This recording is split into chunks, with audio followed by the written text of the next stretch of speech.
Welcome, viewing audience. Thank you for joining us for another episode of Bilalian Voices in the tradition of Imam Deen Mohammed. Today's date is May 22nd, 2025, and this is episode number 49. And today we will be having a roundtable discussion on the most recent interview of Muslim American leader Imam Earl Abdulmalik Mohammed surrounding the life, works, and contribution of Malcolm Shabazz, also known as Malcolm X. We greet as we Muslims greet each other. Peace be upon you. Assalamu alaikum. Alaikum salam. I am your host, Terenzo El-Amin, Imam and business owner of El-Amin Priority Distributors.com, located here in Cincinnati, Ohio, joined by my co-host, Imam Hanif Abdul Wahid out of Rochester, New York, and also Imam Duhan Abdullah out of Harrisburg, Pennsylvania. Assalamu alaikum. Before we get into our discussion tonight, we would like to share some announcements associated with the leadership of Imam Earl Abdulmalik Mohammed. You are cordially invited to the New Africa Cultural and Business Summit to take place on the Juneteenth weekend of Saturday, June 14th, 2025, here in Cincinnati, Ohio, featuring a public address by Imam Earl Abdulmalik Mohammed, Muslim American leader. His topic, enlightenment, dignity, excellence, and establishment, Islam's help to the needy and affluent. This will take place at the Cincinnati and Hamilton County Public Library. They're on 800 Vine Street. Doors open at 12 noon. Attendance is free and open to the public. For more information, you can go to eamspeaks.com. On Saturday, July 5th, Imam Earl Abdulmalik Mohammed will deliver the annual Muslim American Independence Day address at the Memorial Art Gallery in the historic city of Rochester, New York. His topic is Commencement of America, Dawning of the Just Order. This will take place at the Memorial Art Gallery there in Rochester, New York, and it will also feature a performance by Rochester's international recording artist, Mr. Jimmy Highsmith. Attendance is free and open to the public. And for more information, you can go to MuslimAmericanMinistry.com. And this is a flyer that you are looking at, and what I want to do is share a quote from our leader, Imam Earl Abdulmalik Mohammed. Quote, after these convulsions in human society, where human life has been horribly manipulated and oppressed, the promise that man will govern himself again by healthy self-interest and a nature-supported, civilized, patriotic spirit is recreated and resurrected in him by the power of natural urges for decency and the public and private commitments of moral leadership. What distinguished that leadership is that it promotes the principle of recognition and defense of the humanity God gave us at our original creation. Within that courageous vision is clear purpose for human society.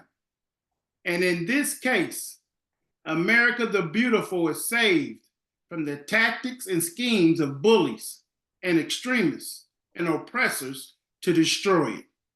Within that courageous vision and the encouragement and demonstration of moral leadership, the true decency of the American people will be summoned, and this will be the most important factor for ultimately saving the Republic itself. End of quote. Imam Earl Abdulmalik Mohammed. This is regarding our 4th annual Independence Day address to take place there in Rochester, New York on Saturday, July 5th. For more information, go to MuslimAmericanMinistry.com. Join us every Sunday for our Islamic Studies class. This class is taught by Muslim American leader, Imam Earl Abdulmalik Mohammed.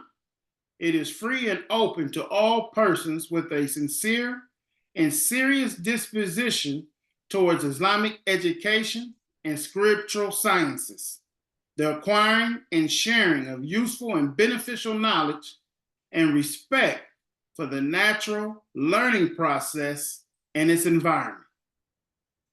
Go to eamspeaks.com, hit the tab Islamic Studies class to sign up and register. It's free.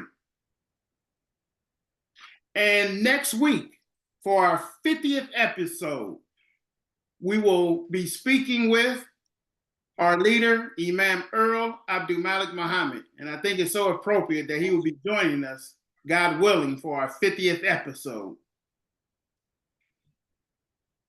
On this past Tuesday, Muslim American leader Imam Earl Abdulmalik Mohammed was interviewed by the Greater Rochester Black Agenda Group. I thought, personally, the two young interviewees did an excellent job with the thoughtful questions that they asked our leader. Now I'd like to turn it over to a person who helped bring this all about, Imam Hanif Abdul Wahid. Yes, assalamu alaikum, viewing audience, and welcome to Bilalian Voices. Yes, last Tuesday, May 20th, we had the distinct pleasure of interviewing the Imam. And just the day before that, we celebrated the 100th birthday of our illustrious ancestor, Malcolm Shabazz, known as Malcolm X.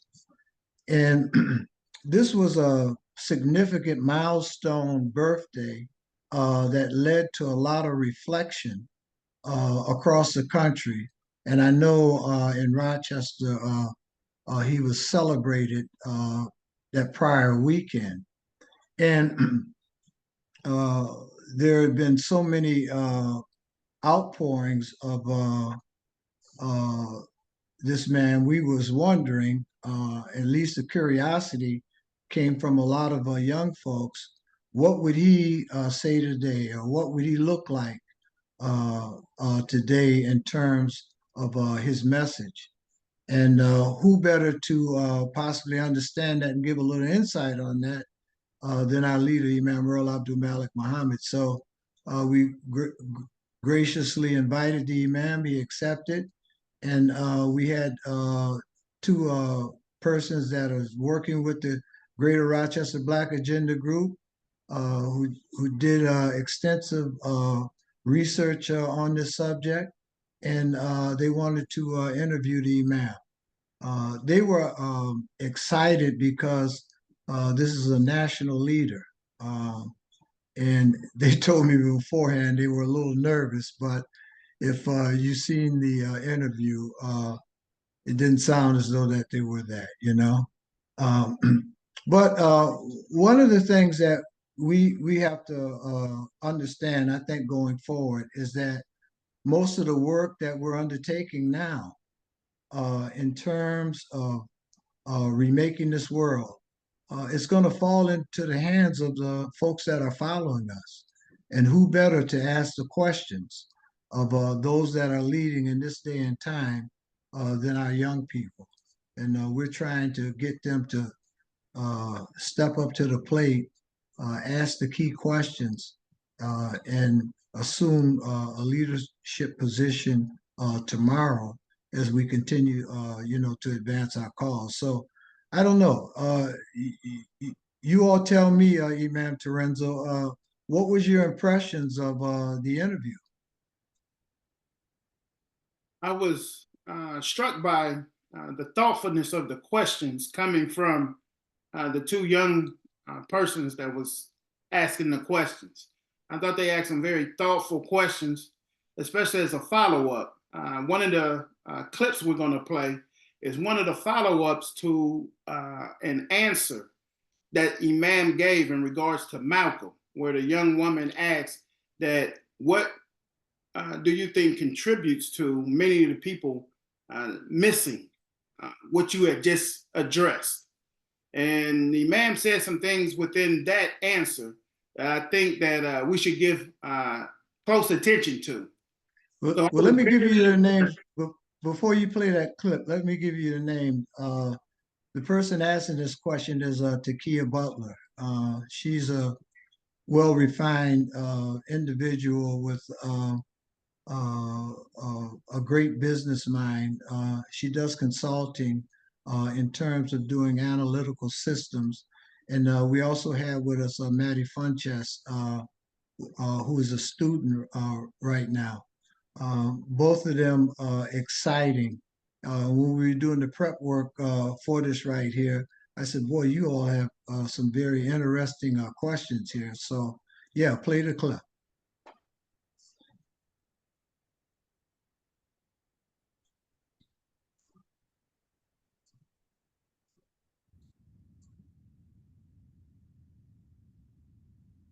Really curious about why do you think maybe some folks have missed some of what you laid out here? Do you think folks have missed it? Do you think that what you said is sort of shared understanding? And perhaps if it's not shared understanding, why do you think maybe some of that message has been missed or some of that understanding is lost? Well, Malcolm is a cultural icon, and there is myth associated with culture. Mm-hmm. And in myth, some things get inflated or exaggerated, and some things are lost. A clear, or I would say, a verifiable picture of who someone is and what has shaped them in specific terms. Sometimes it gets obscured because the myth is bigger than the reality.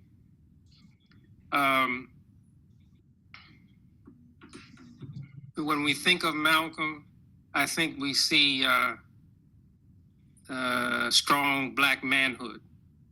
I think that's the real focus and the special position that he holds in the culture of the African American people.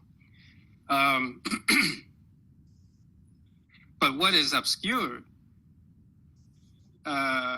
is,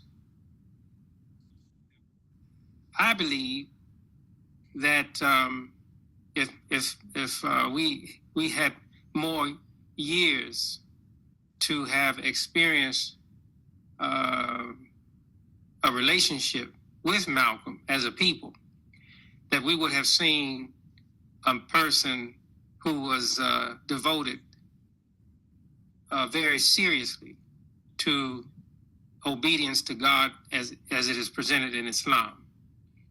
And I think that the more he grew as a conscientious and informed Muslim, that his ideology would have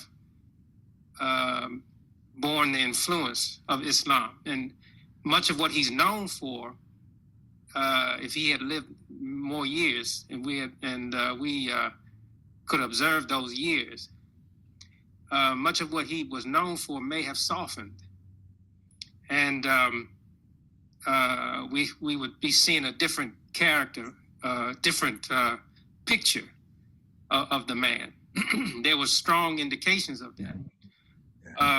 But on the whole, when we think of him, we think of independent-minded, articulate, strong, and determined, kind of fearless Black man and Black pride. Sometimes that's a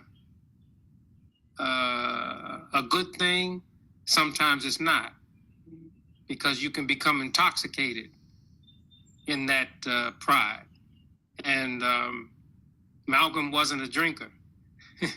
he didn't get intoxicated. And he cautioned people who had that tendency or had inclination for that. I'm talking about spiritual intoxication. He cautioned them. So we have to be balanced in the way that we perceive the man and what his legacy is, and what he would approve if he could counsel us on how to see him. I also hear you saying what he would approve and at what point in his own life, what he may or may not approve, and how those things have evolved. I really hear you in that word soften, and what that means, especially around our idea of what a strong Black man or strong Black manhood looks like, and does it have room and space to be its full and complete self and a fully realized version of itself. And I know, I think you'll speak to this, perhaps to the idea of self-realization. So Imam Terenzo, if you heard her give the feedback to the Imam of what she heard, what they was really impressed with, because her and Maddie, when we debriefed, they said this here, is that, said, did you hear where the Imam says that Malcolm softened himself? And this is the thing that is not given the picture of him. He was fiery all the way going into the grave, that he didn't have the introspect to look at things were changing. Just like the Honorable Elijah Muhammad was telling them that, your remarks hurt people. I mean, this country is changing and we're an influence to make it change. But they were very impressed with the way that the Imam said that we should try to look at Malcolm, and I mean, they laid on that point, so you could tell that they were very active listening, that was there. And as always, the Imam can nuance a thing, but it turns out to be a very compelling point that he gets across, Very compelling. Before we came on live, me and Imam Duhan was speaking, and I said the Imam said something when he initially started speaking that I haven't heard no one else say. He used the words cultural icon in regards to Malcolm, and myth, and how myth can be exploited. Yes. Imam Duhan, what did you think of what you heard? And that was powerful. That stood out to me too. Praise be to Allah. I'm always grateful when you guys invite me on. To come out from behind the scenes. I'm glad you added that. We love having you come out from behind the scenes. So I'm a teacher. I've been teaching for just about 2 decades, ancient history, world history.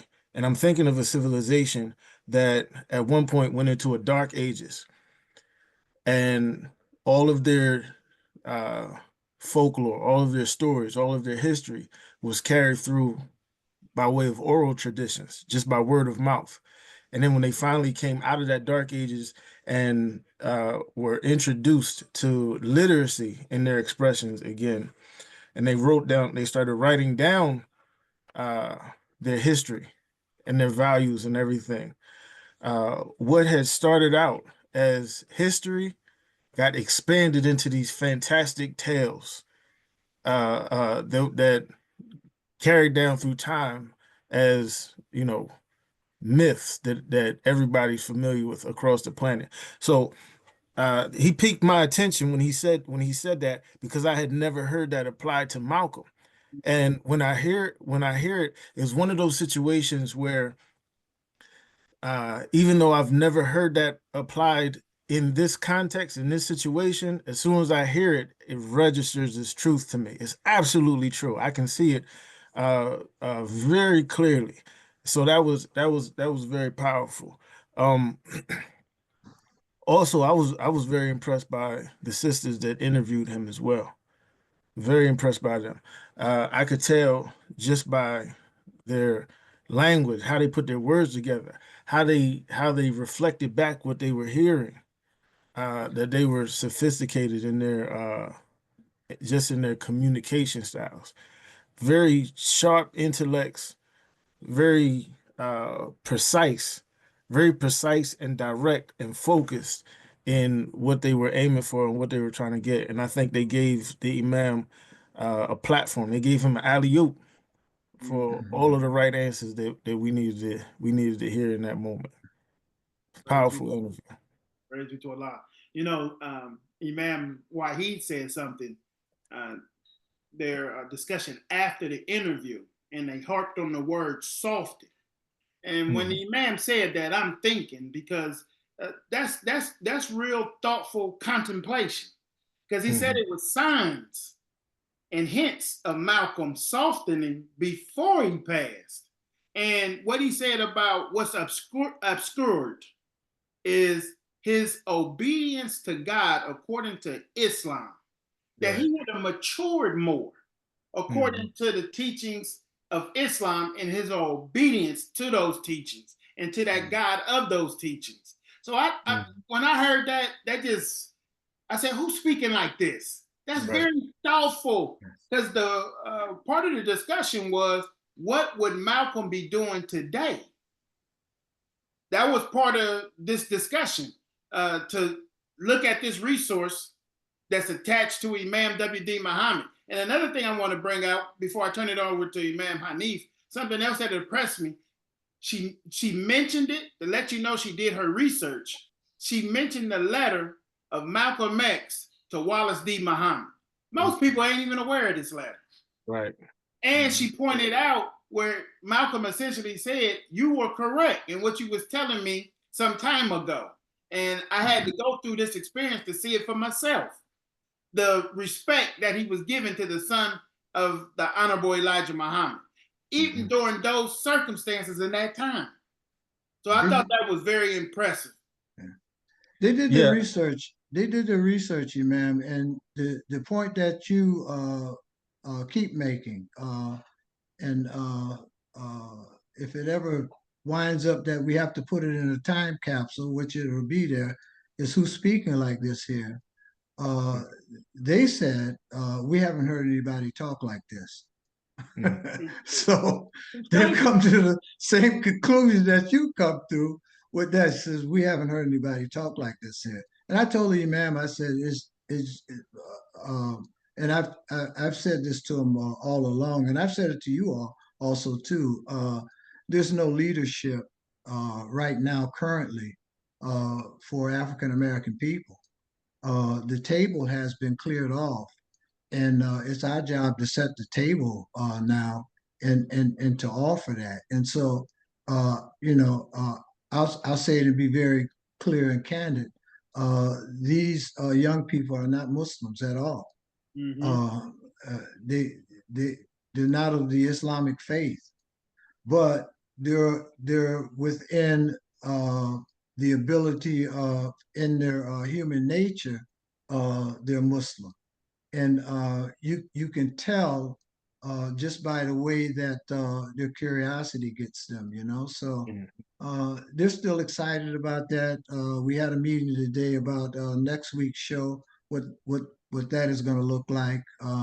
Try to have these production meetings every week. But they said the same thing that you said, Imam. We haven't heard anybody talk like this here. And Duhan, I seen you had something you wanted to say. Yes, sir. I think what the Imam said is a necessary contribution to the public discourse around who Malcolm was and what he brought to the table and what he represents as a pillar in our life as a people. And the fact that he mentioned the word soften, and that struck me. My ears perked up when I heard that. So you don't hear people say that about Malcolm. No. But there's so much to be pulled from that, because the image of Malcolm with this fiery personality, this hard, rigid, stern, forceful, determined personality, and having the expression to match, uh, it satisfies the yearnings of a people with a bruised ego. Our people have a bruised ego from the traumas that we suffered, and without having reconciliation and healing for the damage that happened to our psyche, it's easy to feel gratified when you have somebody who's fiery and firing missiles at who you feel is the enemy, and who is and has been the enemy. It's easy to feel gratified and give your support to that. And I think there's a tendency among some elements of our people, of our culture, to want to attack, to want to assault, to want to see the tearing down of whatever the influences were that have oppressed us. But there's a imbalance to that, because in our expressions and in our hopes, in our aspirations, in what we're fighting for, in what we're working for, there has to be a level ground. There has to be some level ground where we're actually building something. Our expression can't be just pointing out the wrongs of everything that's happening around us. You point out the wrong, you point out this wrong, you point out that wrong, you point out what's wrong with this. You blame the government, you blame this person, you blame that person, just everything. You're pointing out the faults of the whole world around you. But if you take all of that away, if all of those troubles were to disappear overnight, what would your expression be? You wouldn't know how to express yourself, because you have nothing to complain about at this point. Your expression is defined by your enemy. Your expression is defined by who you say your enemy is. And you're giving them more of a platform than they should, more of a priority and an emphasis in your life, and in how you shape your life and how you move in your life. You give the enemy more of a platform than he should have, by governing your whole life by how you level your assaults or your attacks or your perspectives against him. And so when the Imam will categorize Malcolm as he did, to say, if he would have lived longer, we would have seen his tone soften. We would have seen a more softened version of him. That speaks volumes. That speaks volumes. Because you can't live your life hard and rigid and stern. There has to be like a softness there that brings a balance. You want a situation where you can raise children up with a healthy perspective on life. You want to be able to raise your children in a world where they're not constantly bombarded with these notions of, I'm being attacked by an enemy. But you want to raise them up in a world where they can feel confident that they own their space that they live in, that the world is open to them and they can make a contribution to that. And one of the things that's needed is the softness that Imam was alluding to. So praise be to Allah. Powerful, powerful contribution to the discussion, necessary contribution to the discussion on Malcolm. Well, it was an overall good job, because one of the questions that they had that they would even ask me is that why has the society, or the folks that are trying to lift Malcolm up, separate him from his faith or his religion, and that's the key thing. And I think the Imam just he just laid it out there. That softening would have came because he would have been following what the Nation of Islam birthed, Imam W.D. Muhammad. Exactly. I think that would be and that basically was said in terms of, if you can come to a conclusion, But 100 years old is our ancestor, the illustrious Malcolm Shabazz, and We have celebrated him this weekend, and we pray that we never forget his contributions to Islam here in America. And one of the things that Imam W.D. Muhammad did when he became the leader is to name the mosque in New York after Malcolm Shabazz. Long after he is gone, that name remains and it stays there. And it is iconic. Yes. It is iconic in New York. You know, when the Imam Duhan was pointing out what he was pointing out about the complaint, having the spirit of complaint and being lopsided.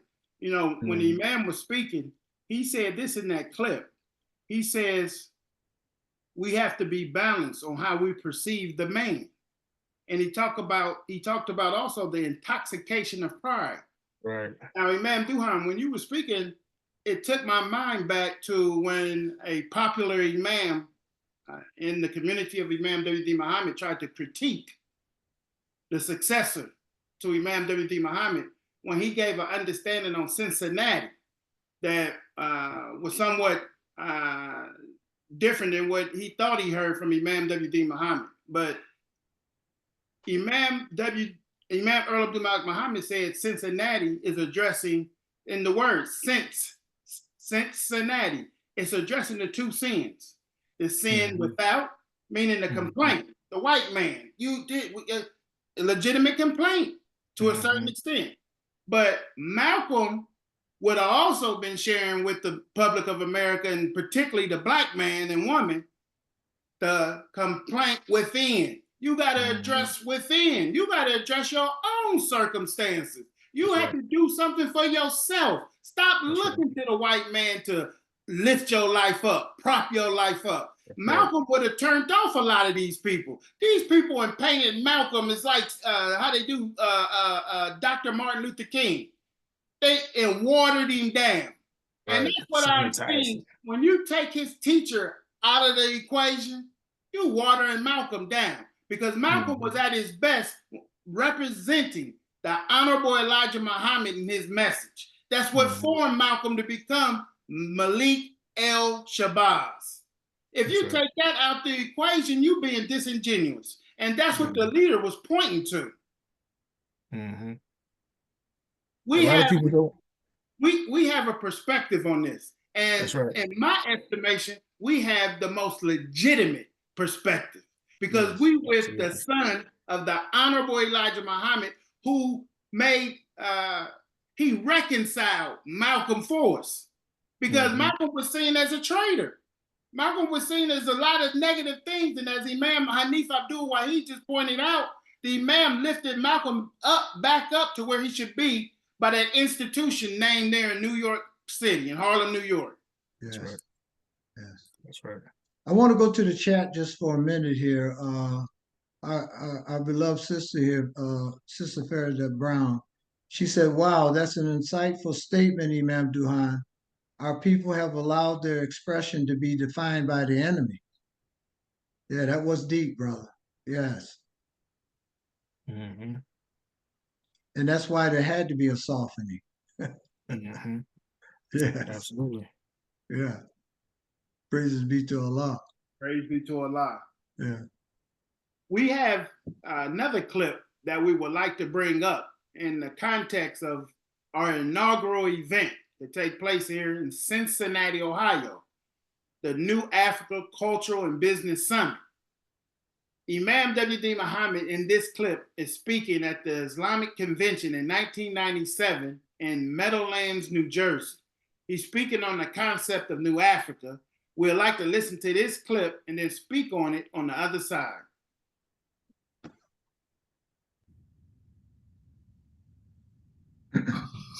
Now, if you all are with me in the light, you can come with me to New Africa. It's going to outshine Timbuktu.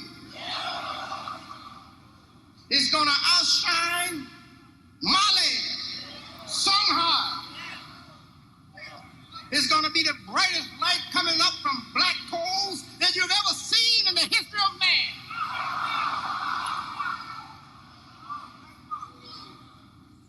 Because it is going to be a light after the light of Medina Munawwara, under the greatest human person ever on the face of this earth, Muhammad ibn Abdullah sallallahu alayhi wa sallam. Yes, it's going to be the brightest light and the cleanest light, the most perfect light that ever was shined on this part of the world, I guarantee it. And what are we going to have there or here in New Medina? This is a good place to start right here too, in Newark, in the Meadowlands, in Jersey. Good place. Newark, let's change it from Newark to New Africa. Allahu Akbar. All you need is enough political numbers. All you need is enough political numbers and enough financial strength and enough human excellence, and this Newark can be renamed New Africa. Not that that's necessary, because just like New Jerusalem is not a physical piece of geography, New Africa is not necessarily a physical piece of geography. New Africa is any place, like one learned modern day leader from outside of America he said that anywhere you can establish Islam is Islamic territory.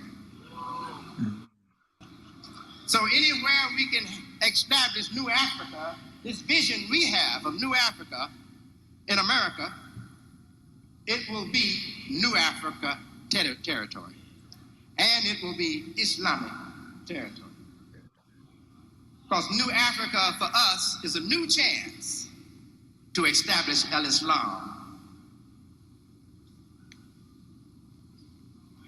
with our own hands. With our own hands. Wouldn't that be wonderful? Yes.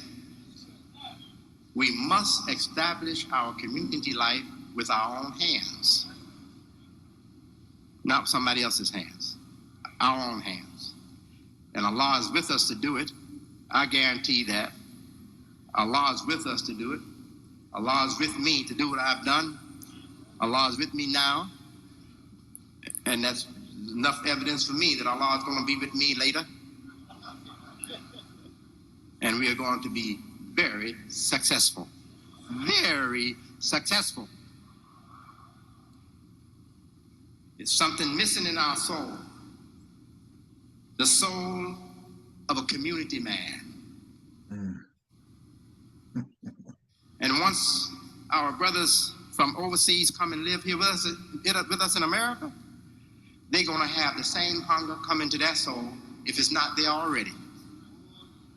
As Muslims, we can't be satisfied in our souls until we establish community life on a piece of geography, physical piece of geography in these United States of America.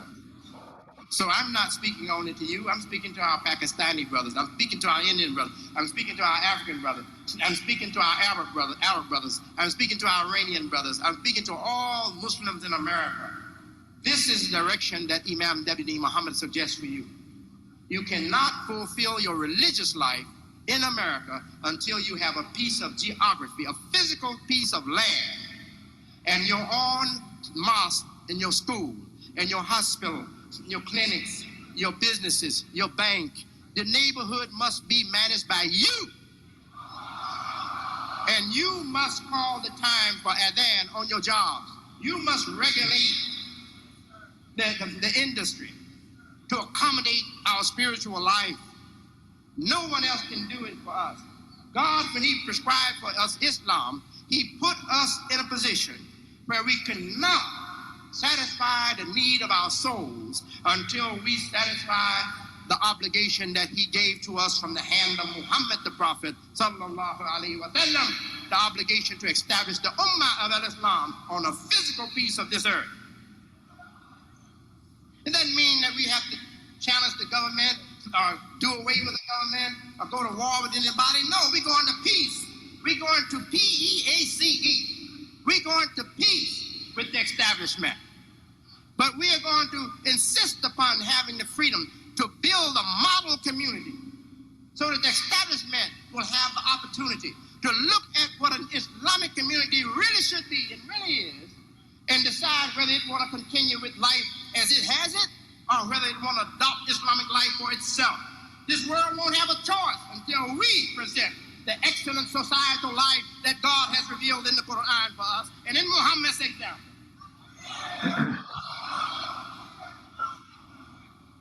So I'm motivated by so many strong interests. Not only personal, I have a personal one too. Every one of us have a personal motivation. We don't want to meet our Maker. If we don't know it in our mind, our hearts know it, our soul know it, that we don't want to go to our Maker. We don't want to see the judgment and haven't done anything to make God say, welcome, welcome in my presence, fine creature that I made. No, we don't want that. So all of us have a personal need, pushing us, motivating us. But as a Muslim community, the biggest motivation should be to have the life in totality, to have the life in completion that God wants for us. And he wants us to not to be shining Muslim individual models. He wants us to be also, and more importantly, a shining Muslim plural model, collective model, societal model, community model. Praise be to Allah. And that's our goal, that's our destiny, that's our commitment. When God said that his covenant was on these people and he took it off those people and he put it on other people, and he says to the Muslim, now the covenant is with you. He's saying that my covenant is with you and you are obligated to establish Islamic community life on this earth. Muhammad fulfilled his obligation, as did Prophet Abraham. Muhammad fulfilled his obligation. He left us with a community model on this earth. That was just not figures and salat. There was the 5 structures of Islam, testimony to the one God and to his messenger. There was salat, worship, prayer, and there was zakat, system, money,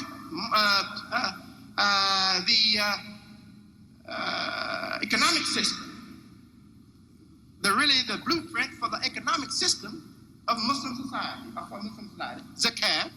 And then there was fasting, song, restraint. And then there was Hajj, pilgrimage, for the international community to realize and keep its sense of unity and direction.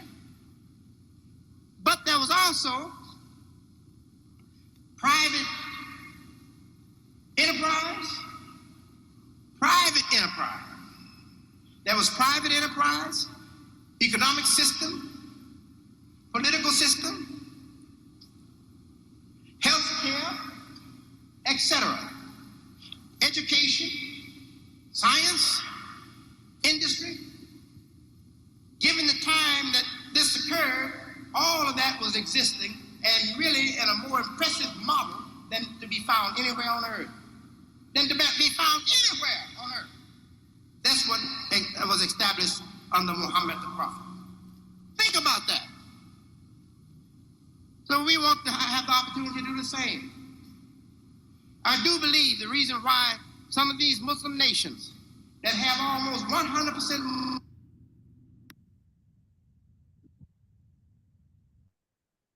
the Imam said a lot there. You know, I'm listening to that, and I said the community that identifies with the leadership of Imam W.D. Muhammad, the preacher class amongst them, they would benefit their congregation tremendously if they would preach that in the second half of their Juma khutbahs. What the Imam just said about us having to establish al-Islam in America with our own hands, That need to be preached every Friday. Yes, indeed. In the first half too.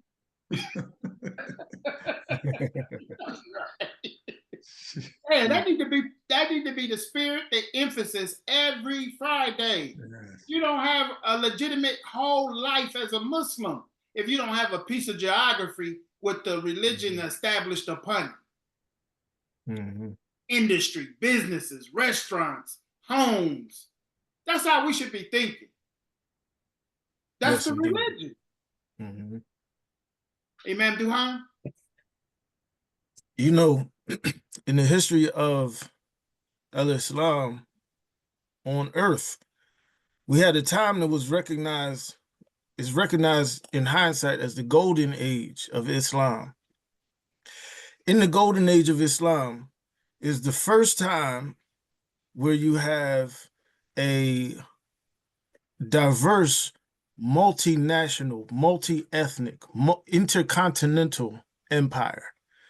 Prior to that, all empires were from the same people, same culture, same land, same sensitivities, same belief system, same orientation, same sensitivities. But when an empire developed under the leadership of Muslims, that was the first time on earth, that was the first time in the history that you had an empire, a thriving, powerful, widespread, influential empire that was multinational and multi-ethnic. So that's one thing to consider. That's one thing to consider. Also, you know, the whole notion of New Africa is a throwback to, it's a signal sending our minds back to the best of what we had in old Africa and bringing it forward and making it new. Now, Africa is the most diverse continent on the planet. A lot of people don't realize that because there's so much similarity in skin complexion throughout the continent. But you take away skin complexion, it's easy to see that there's more diversity in cultures, in languages, in influences, in genetics. There's more diversity in Africa than any other place on the planet. And Africa had its greatest period of success and thriving and advancement under the leadership of Muslims. When Islam came to Africa, Africa had its greatest period of advancement, even greater than what you can point to in ancient Egypt. Ancient Egypt and the kingdoms of the Nile Valley, that's again like one group. It's one particular group in one part of the continent. And the power of that civilization wasn't spread out amongst the masses of the people. That was concentrated, the power was concentrated for the benefit of the elite. So when Islam spread throughout Africa, it connected people who had never been able to be connected before, because there was a lot of different tribes and hundreds, if not thousands, of different languages in Africa. People could not communicate with each other. And people did not have written language until Islam came with the language of the Quran and introduced a written script to them.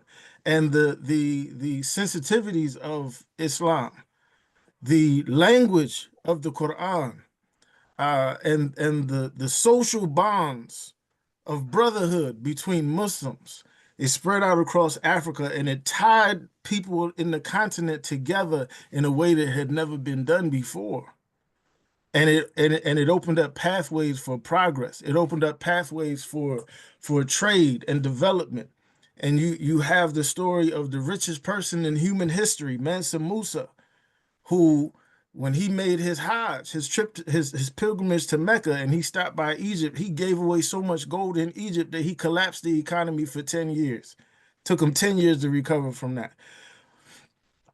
But a lot of his success has to be attributed to his ability to take advantage of the resources that were at his disposal by way of the trade networks and social bonds that were opened up by the introduction of Islam and the connection that Islam invited them to.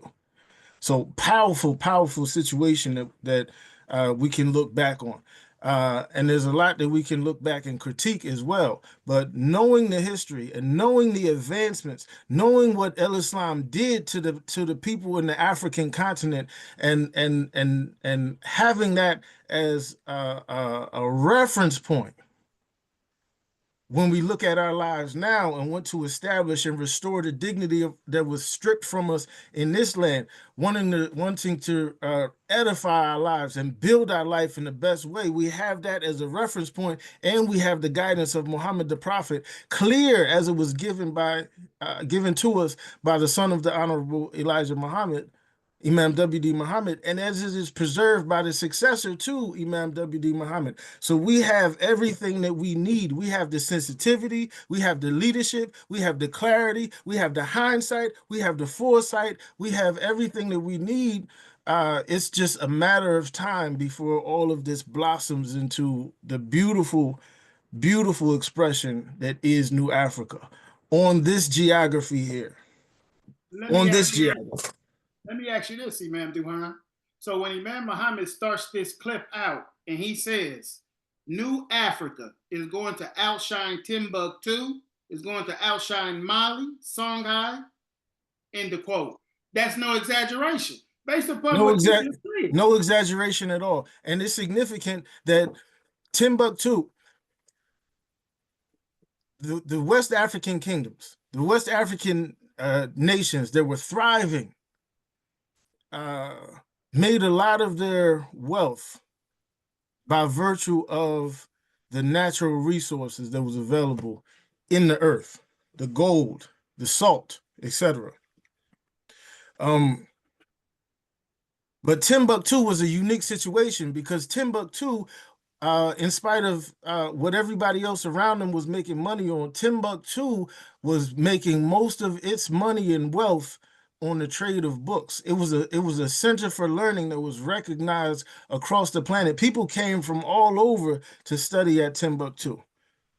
So there was worldwide recognition. Now this is before the history got flipped and they turned Africa into the dark continent and said that it was a nation of savages, that nothing productive ever came out of Africa until the white man got to it. This is before that happened. Right? So we look at how much influence, how much dignity those people had. We look at how much they were able to accomplish. We look at the track record, the pathways that they walked down in their movement towards accomplishing what they did. But we have all of that as a framework to help us build something powerful. In a situation in the world that's connected more so than it has ever been connected before. More access to people, more access to resources. It's easier to get our hands on things. It's easier to move around. It's easier to connect with people. Oh man, what Imam W.D. Muhammad said was no exaggeration at all. It's a reality. It will be a reality. We may be missing a salient point that the Imam is making when he says New Africa, in terms of making the point, because Imam Abdulmalik had told us just a few weeks ago, in terms of how he sees our progress being made, and that that progress could be here all the way up until the end of time. It already happened. A new Africa already happened. It's called Spain. The Moors came out of Africa and they brought an effort with them. They took their hands and made a new beginning. And for 700 years, for 7 centuries, you understand, this turned on Western society in terms of how the West is going to be. So the Imam is just telling us that the effort of building New Africa is in our hands. We may not ever step foot on the continent of Africa again, but just like there was a York in Europe, there's a New York in America. Just like there was an England, in England, there's a New England here.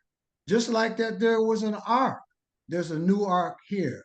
It's a matter of the effort that we're going to put into our hands. And Imam W.D. Muhammad had already seen that. New Africa is such a picture of effort and spirit by us that even the immigrants are going to have to come over here, you understand, and join us and say, hey, this is the thing that we like and this is what we see. There's already a new Africa. There's already been a new Africa. Imam just wants us to do that again. When the Moors we got to left, do it with our hands. That's what he yes, said. We got to do it that's with our with their hands. here in When the America. Moors left Morocco, you understand, because Morocco became too small for them. It became too spooked up, and they allowed the religion to be superstitions and all these other things. Man, they went to Spain, and guess what happened? They put a new Africa on Spain. Cobblestone streets, the best horses. They learned how to make ice, water cold. They had the great aqueducts. This is the effort of what is They supposed to taught them take how to place. wash up and bathe Yeah, with themselves. our hands. It's not so much, hey man, we know the beauty of Africa. Even Africa trying to straighten itself out now. When you look at Faso, they're trying to do take advantage of their own minds and stuff like that. I even heard where they said they're trying to put together a laundry detergent thing. But Imam W.D. Muhammad's vision for us, you understand, is for us to take our hands, you understand, and take a physical place here in America and make it just like how Spain was made, as the Moroccans did it. We'll do it the same identical way. Within the clip that we just heard from the Imam, I'm going to give a few quotes that stood out for me from the Imam. He says, New Africa is a new chance to establish Al-Islam with our own hands. Right. We must establish our community life with our own hands, not someone else's hands. Mm-hmm. We as Muslims can't be satisfied in our souls until we establish community life on a piece of geography, physical piece of geography in the United States of America. Now, when he said this, and I'm reflecting on what he said in the clip, he said, I'm not only speaking to you all. He started naming the different ethnic groups of Muslims around the world. He said that they will be inspired, if not already, when they see our model. And they'll want to participate in that model here in America. So to point back to what you were saying, Imam Duhan, it'll be a microcosm within the United States of diversity. The new Africa. Mm-hmm. Yes, it'll be Muslim. Yes, sir. And it'll be good human beings of other persuasions within this picture that the Imam is painting for us. That is a reality. And I want to point this out. In that clip, Imam W.D. Muhammad spelled out how we get to New Africa. This is at the end of the clip, an hour-plus long lecture from the Imam. He talks about Muhammad and the Quran, how Muhammad, his example, and the Quran being the salvation for the entire world. Mm-hmm. That's what his address was about, and it built all the way up to the New Africa. They took Islam to Spain. The grasp of the Quran. It's the Quran that motivates us to do what we do, as far as to have this establishment. They took it to Spain. That's what they took to Spain, that effort. Mm-hmm. The religion. And their culture. They took it there and ruled. And that's just basically what we have to establish and do. And the Imam has laid this out. it's really a vision for the world. Yes. Not just us as a people. I mean, us leading it up, but it has to be our hands. And one of the things that is established there that the Imam is saying is that you have to follow him. You understand? On that idea. That's right. That it's going to take leadership. And so when you say his leadership is not to be succeeded, or there's no leader or anything else like that, then you're just killing that. That's why we didn't drop the ball on New Africa. Right. Who you hear speaking on New Africa? Yeah. I mean, seriously speaking on New Africa and marching towards what the Imam spelled out for us in that clip. Yeah, we have a leader that is succeeding that, and we're still on pace for it. It's right in our spirit. You'll see it produced by our hands, and the world will be better for it. I think there's something that is important to, it popped into my head, and I think it's important to add it to the discussion. Imam W.D. Muhammad was asked one time about his perspective on Islam being the fastest growing religion in the world. And his answer surprised the questioner, because he would have preferred, his answer said that he would have preferred that Islam moves more slowly.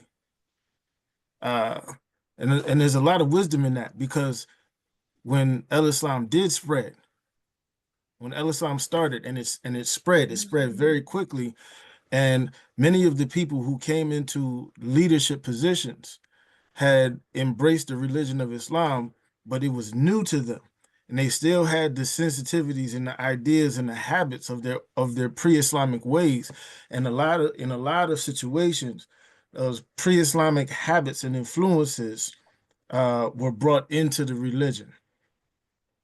And there was a lot of competition. There was a lot of competition amongst the ruling orders of people in Islamic lands throughout the history. There were civil wars. There were people competing with each other. But we know that the legitimate leadership in Islam is by the reach of moral authority. It's not what makes the leadership legitimate is not that it's forced, but it's the reach of moral authority, and it invites you to your best nature. And as African American people, with what has happened to us in history, we don't have the wherewithal to pick up an army and go dominating people. But we have Islam as a legitimate expression, and the purity in its expression, as it is exhibited in our experience, is inviting all other people, all other ethnic groups of Muslims to take a look at what our picture of the religion is. It's not just something that gets asserted on people. It's not just something that gets demanded of people, but it's something that reconciles what you see out in the world, all the conflicts and confusions that exist. It reconciles all of those things with a prescription for how to handle those that agrees with your innocent original nature. You recognize in your soul that this is the correct path. And so when you look at how even when we look at what has been called the golden age of Islam, if you dive deep into it, if you don't just look at it from a perspective of being spiritually intoxicated, but you take a deep dive into it, and you see the reality, the good and the bad.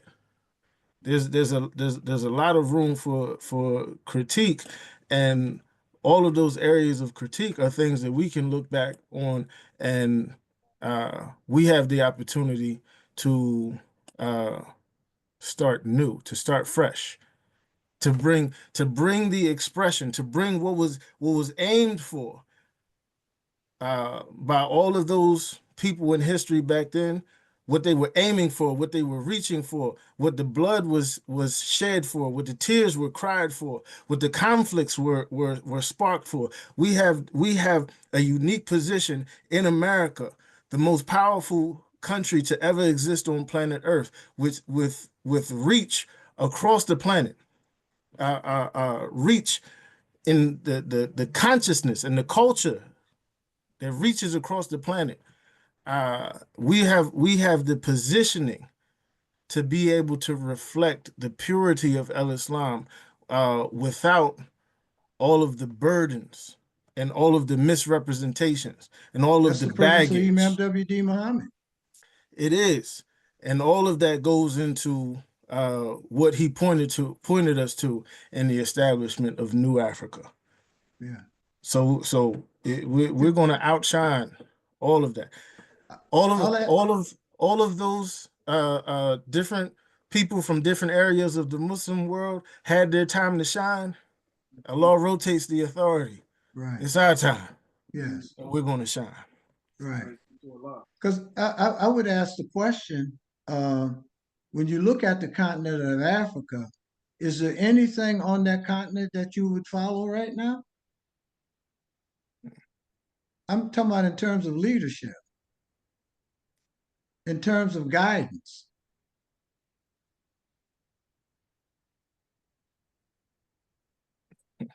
So there has to be a new Africa. And the Imam pointing that out in that little clip that you just gave, he gave a synopsis of what you just gave as an overview. It's our time, it's our purpose, and the world would be better served if they followed us in this vision. I mean, that's what I get each and every time that I hear the Imam. What miracle do we know of other than the Quran being revealed to Prophet Muhammad, peace be upon him? Then an individual comes along and takes 500,000 people, and some say 1 million people, the largest identifiable body in the Western Hemisphere, and brings them to the Quran and the understanding of the Sunnah of Prophet Muhammad. That's the biggest miracle in Islam since the time that the religion was revealed. Is there an argument against that or for that? Yes. And so if this individual points out that the destiny for us to fulfill that establishment is getting a piece of geography and putting a whole new mindset on it, then the world would be best served to listen at that. And there's a lot of people that are rejecting that, but his leadership is being succeeded. And Imam Earl Abdulmalik Mohammed is saying this very, very loud. And you and us as his followers, you understand, we're raising our voices about it too. We're not looking to follow any other ideal other than the one that God has put out for us for this day and time, and the hour is here for it. New Africa? Oh, what a vision. There's nothing on the continent of Africa right now that you would follow.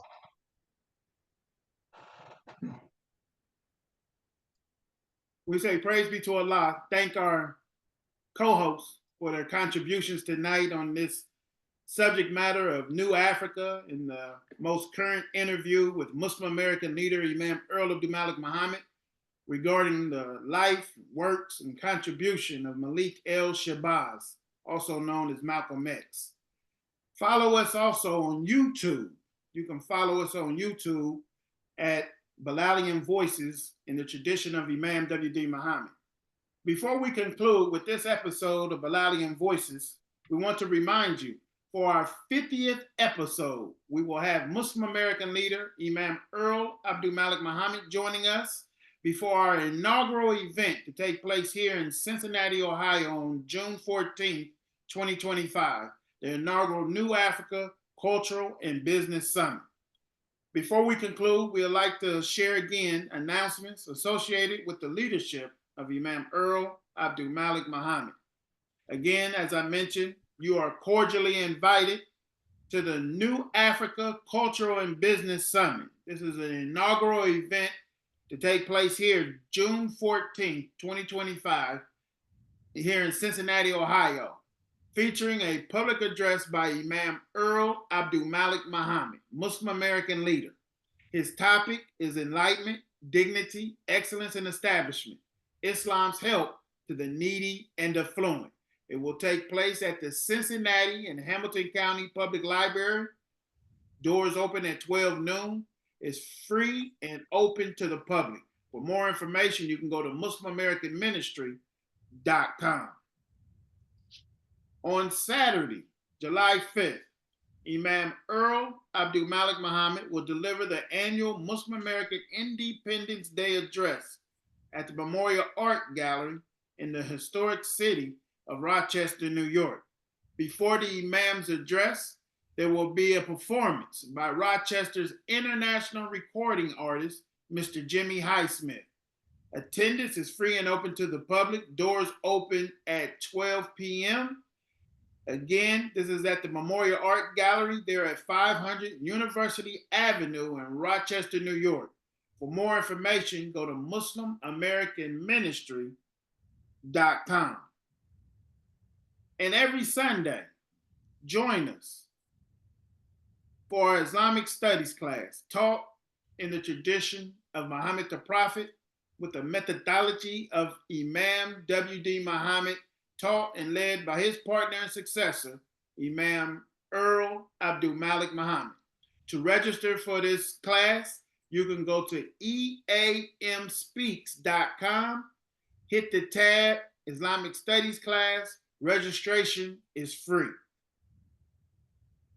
Now we would like to close out with the prayer of Imam W.D. Muhammad, the prayer of purification of purpose. O Allah, we cannot manage this life for ourselves, not without you. Please make our life what you would want it to be, what you prefer it to be. Do not allow us to act on our own. Help us to act only in obedience to you. We hear you, we obey you, and we look to you for forgiveness, our Lord. And to you is the destination. Ameen. Ameen. Assalamu alaikum.